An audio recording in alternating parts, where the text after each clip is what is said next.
Hey folks, this is Dave. Today I would like to show some cards that I picked up 2 or 3 years ago that commemorate the founding of the Negro National League in 1920. And these cards were produced in collaboration between an artist named Greg Kreindler, and I believe the other fellow was a historian, Jay Caldwell. And they put together this set of cards that I'll show you in a second here.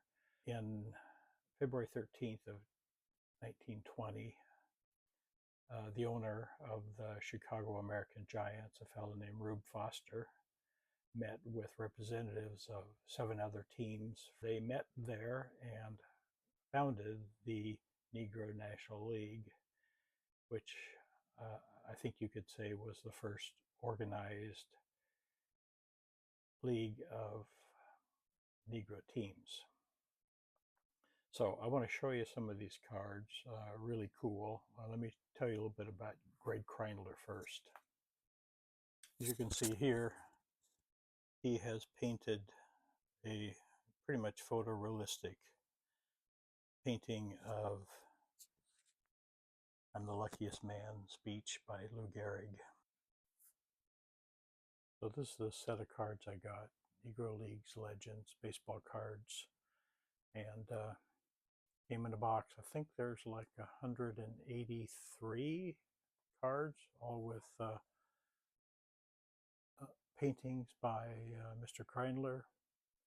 This baseball card set honors the players of the Negro Leagues in celebration of the Centennial of the founding of the Negro National League on February 13th, 1920 at Kansas City's Paseo YMCA. And you can see the sponsoring organization there, including the Baseball Negro Leagues Museum in Kansas City. If you haven't been there, you need to go see that for sure. Satchel Paige, one of the cards here. Rube Foster, who was the organizer of that event in 1920. And it says this is a limited edition set, 2023 of 5,000. So that's the set. And there's just a few of the cards I have laid out here. I haven't sleeved them, kind of figuring out how I want to display them. I'm not sure I want to put them in a notebook, but right now they're just going back in the box. Keeps them pretty clean. However, when I was preparing to make this video, I was pulling 183 of these cards out, and they're kind of a little bit slippery, a little bit glossy, and about half of them fell out on the floor, and I rolled over a Roy Campanella card with the wheel of my office chair here, kind of putting that from a grade 10 to grade 1 in an instant. Anyway, let me show you a few of the cards. I'll clean up my desk here a little bit, and then I'll show you some of the cards here. This card, Bud Fowler, given name was John W. Jackson. He was noted to be, or thought to be, the first black player to play professional baseball. He played for a team in Newcastle, Pennsylvania in 1872, a white team, and Bud was second baseman.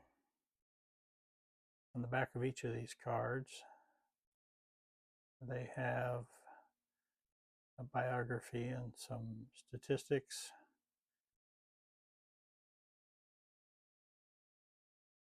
And the next player is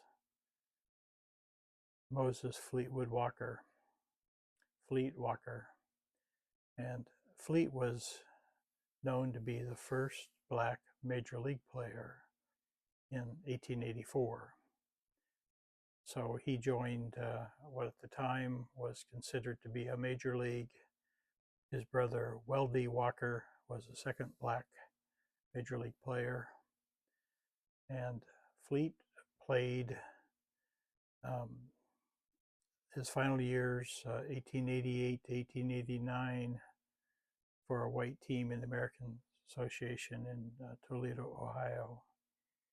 Essentially, things became so difficult, and were always difficult for black players, that they essentially were no longer given jobs or allowed to play with the major league teams. Some other notable individuals featured in their cards. One is Rube Foster. There's also one or two cards of Rube as a player and playing black baseball. Rube was an owner of the Chicago American Giants, and it was he in 1920 that met with several other owners of Negro teams and formed the National Negro League in 1920. So he was noted for that and was a very strong individual. The next individual is Posey. Mr. Posey was an exceptional athlete, played basketball at Penn State and Duquesne. They won championships when he played there. He later owned the Pittsburgh Courier newspaper, a black-owned newspaper, and then formed and owned the Homestead Grays, a very notable Negro League team that I'm sure many of us have heard of. Mr. Posey is one of just a few people that have been elected to both the Baseball Hall of Fame and the Basketball Hall of Fame. Ethel Manley was a very instrumental person in the Negro Leagues. She was an owner of the Newark Eagles with her husband Abe. Though she was a white woman, she was a civil rights activist and had much concern for her players. She was a nemesis of Branch Rickey, believing that the Negro Leagues team should be compensated when Major League Baseball began to be integrated with Negro League players. So when Larry Doby was sought after by Bill Veeck and the Cleveland Indians, she asked for compensation, and Bill Veeck offered $10,000 plus a $5,000 bonus if Larry actually made the team. And though she understood that probably wasn't a fair and going rate, she understood that really that was probably a take it or leave it offer and probably would lose Larry anyway. And she also understood that if she stood in the way of Larry becoming a major league player, that would not be good for Larry or for the PR for her team or the Negro Leagues in total. Now, some players that we've all heard of. Josh Gibson, maybe the greatest baseball player that ever lived, at least arguably so.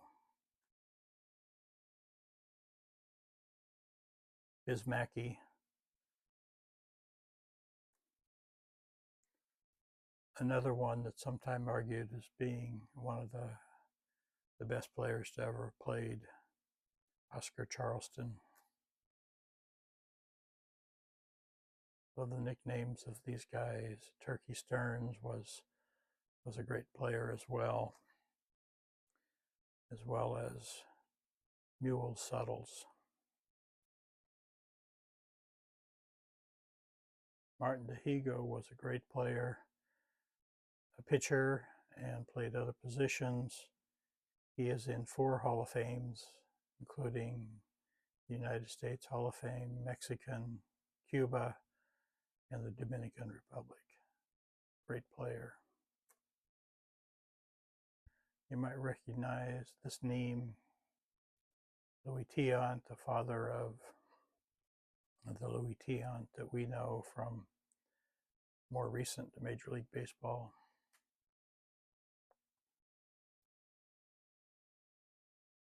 Perucho Cepeda, father of Orlando Cepeda.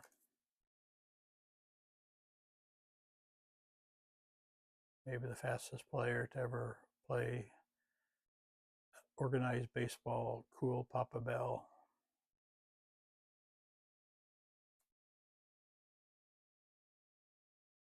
Many of us are familiar with the work of Buck O'Neill. Later in his life, was a great ambassador for the Negro Leagues and the Negro Leagues Museum. Buck was actually the first coach on a major league team. He coached with the Chicago Cubs in 1962. And even in 1962, it wasn't a great experience, just not given any authority or any ability to show his talents, even though he had coached and managed many years in the Negro Leagues. I'm going to cram something in here. Sorry about that. But I wanted to show you some former Negro League players that integrated into the major leagues. So the first one, obviously Jackie Robinson for the Dodgers in '47. We have Larry Doby, the first American League player in 1947 for the Indians. The third player actually was Hank Thompson. Did you know that? He played with the St. Louis Browns first and later integrated with Monte Irvin, the New York Giants. Roy Campanella was the sixth black player in the major leagues in the modern era. Satchel Paige was the seventh player for the Indians, later with the Browns, as we know from the famous baseball card. Here is Minnie Minoso. He was the eighth former Negro Leaguer to integrate into the major leagues with the Indians, and later he was the first White Sox black player. Monte Irvin, he's the 10th player, and like I said, he was integrated on the same day with Hank Thompson for the New York Giants. Sam Jethro, he was the 12th player in the modern era to integrate with the Boston Braves, first with the Boston Braves. Of course, there's Hank Aaron with the Braves. And finally, I'll just show you Elson Howard, who was the first black Yankee player. So that's it. Hope you all enjoyed that. And until later, you all come back now here.